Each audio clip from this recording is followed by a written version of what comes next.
أعوذ بالله من الشيطان الرجيم. بسم الله الرحمن الرحيم. كافها يا عين صاد.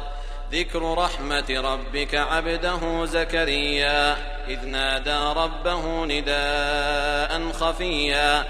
قال رب إني وهن العظم مني واشتعل الرأس شيبا ولم أكن بدعائك رب شقيا وإني خفت الموالي من ورائي وكانت امرأتي عاقرا فهب لي من لدنك وليا يرثني ويرث من آل يعقوب واجعله رب رضيا يا زكريا إنا نبشرك بغلام اسمه يحيى لم نجعل له من قبل سميا قال رب أنى يكون لي غلام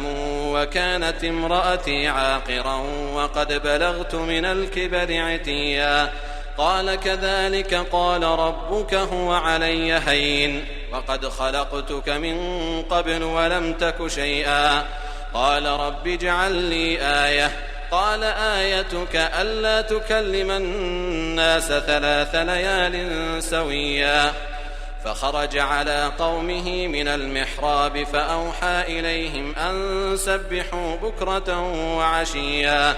يا يحيى خذ الكتاب بقوة وآتيناه الحكم صبيا وحنانا من لدنا وزكاة وكان تقيا وبرا بوالديه ولم يكن جبارا عصيا وسلام عليه يوم ولد ويوم يموت ويوم يبعث حيا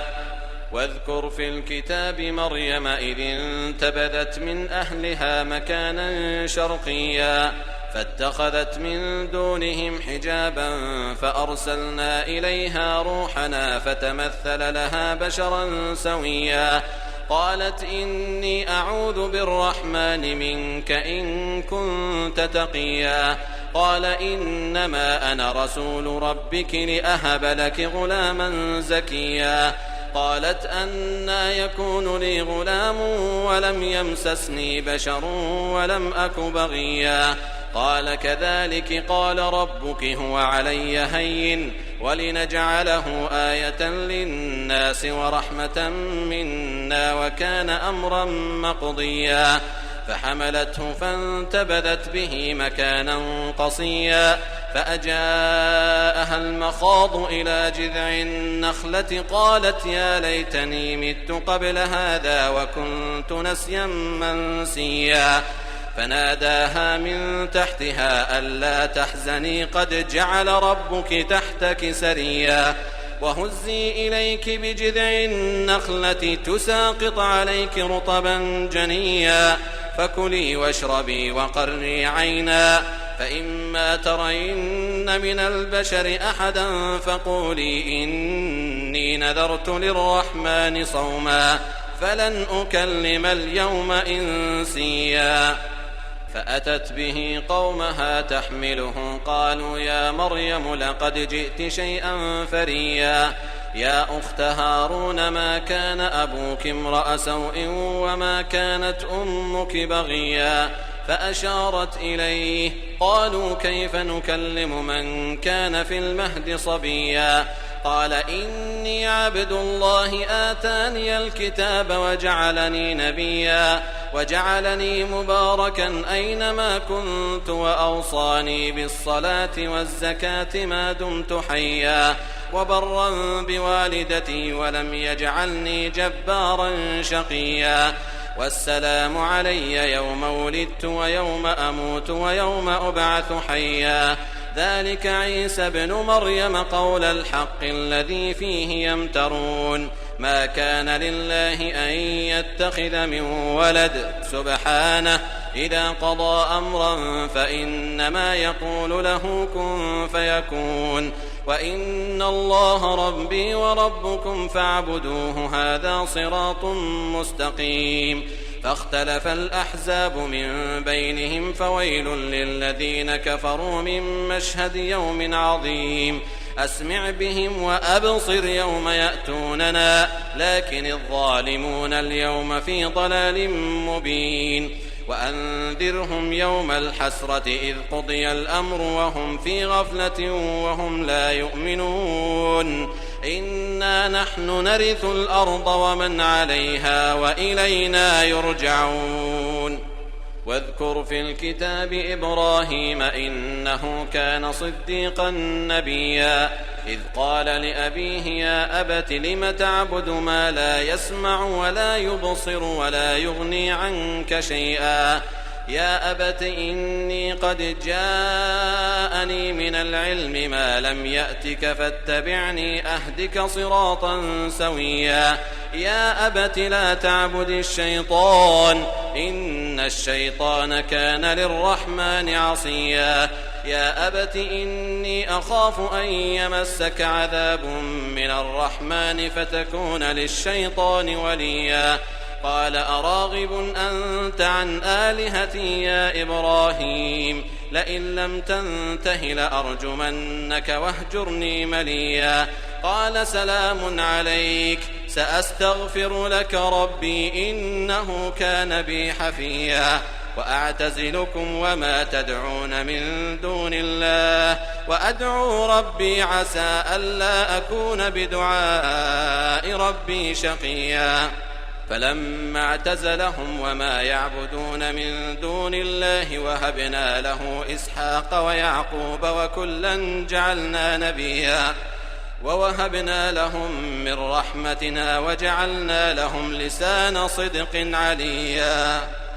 واذكر في الكتاب موسى إنه كان مخلصا وكان رسولا نبيا وناديناه من جانب الطور الأيمن وقربناه نجيا ووهبنا له من رحمتنا أخاه هارون نبيا واذكر في الكتاب إسماعيل إنه كان صادق الوعد وكان رسولا نبيا وكان يأمر أهله بالصلاة والزكاة وكان عند ربه مرضيا واذكر في الكتاب إدريس إنه كان صديقا نبيا ورفعناه مكانا عليا أولئك الذين أنعم الله عليهم من النبيين من ذرية آدم وممن حملنا مع نوح ومن ذرية إبراهيم وإسرائيل وممن هدينا واجتبينا إذا تتلى عليهم آيات الرحمن خروا سجدا وبكيا فخلف من بعدهم خلف أضاعوا الصلاة واتبعوا الشهوات فسوف يلقون غيا إلا من تاب وآمن وعمل صالحا فأولئك يدخلون الجنة ولا يظلمون شيئا جنات عدن التي وعد الرحمن عباده بالغيب إنه كان وعده مأتيا لا يسمعون فيها لغوا إلا سلاما ولهم رزقهم فيها بكرة وعشيا تلك الجنة التي نورث من عبادنا من كان تقيا وما نتنزل إلا بأمر ربك له ما بين أيدينا وما خلفنا وما بين ذلك وما كان ربك نسيا رب السماوات والأرض وما بينهما فاعبده واصطبر لعبادته هل تعلم له سميا ويقول الإنسان أإذا ما مت لسوف أخرج حيا أولا يذكر الإنسان أنا خلقناه من قبل ولم يك شيئا فوربك لنحشرنهم والشياطين ثم لنحضرنهم حول جهنم جثيا ثم لننزعن من كل شيعة أيهم أشد على الرحمن عتيا ثم لنحن أعلم بالذين هم أولى بها صليا وإن منكم إلا واردها كان على ربك حتما مقضيا ثم ننجي الذين اتقوا ونذر الظالمين فيها جثيا وإذا تتلى عليهم آياتنا بينات قال الذين كفروا للذين آمنوا أي الفريقين خير مقاما وأحسن نديا وكم أهلكنا قبلهم من قرن هم أحسن أثاثا ورئيا قل من كان في الضلالة فليمدد له الرحمن مدا حتى إذا رأوا ما يوعدون إما العذاب وإما الساعة فسيعلمون من هو شر مكانا وأضعف جندا ويزيد الله الذين اهتدوا هدى والباقيات الصالحات خير عند ربك ثوابا وخير مردا أفرأيت الذي كفر بآياتنا وقال لأوتين مالا وولدا أطلع الغيب أم اتخذ عند الرحمن عهدا كلا سنكتب ما يقول ونمد له من العذاب مدا ونرثه ما يقول ويأتينا فردا واتخذوا من دون الله آلهة ليكونوا لهم عزا كلا سيكفرون بعبادتهم ويكونون عليهم ضدا ألم تر أنا أرسلنا الشياطين على الكافرين تؤزهم أزا فلا تعجل عليهم إنما نعد لهم عدا يوم نحشر المتقين إلى الرحمن وفدا ونسوق المجرمين إلى جهنم وردا لا يملكون الشفاعة إلا من اتخذ عند الرحمن عهدا وقالوا اتخذ الرحمن ولدا لقد جئتم شيئا إدا تكاد السماوات يتفطرن منه وتنشق الأرض وتخر الجبال هدا أن دعوا للرحمن ولدا وما ينبغي للرحمن أن يتخذ ولدا إن كل من في السماوات والأرض إلا آتي الرحمن عبدا لقد أحصاهم وعدهم عدا وكلهم آتيه يوم القيامة فردا إن الذين آمنوا وعملوا الصالحات سيجعل لهم الرحمن ودا فإنما يسرناه بلسانك لتبشر به المتقين وتنذر به قوما لدا وكم أهلكنا قبلهم من قرن هل تحس منهم من أحد أو تسمع لهم ركزا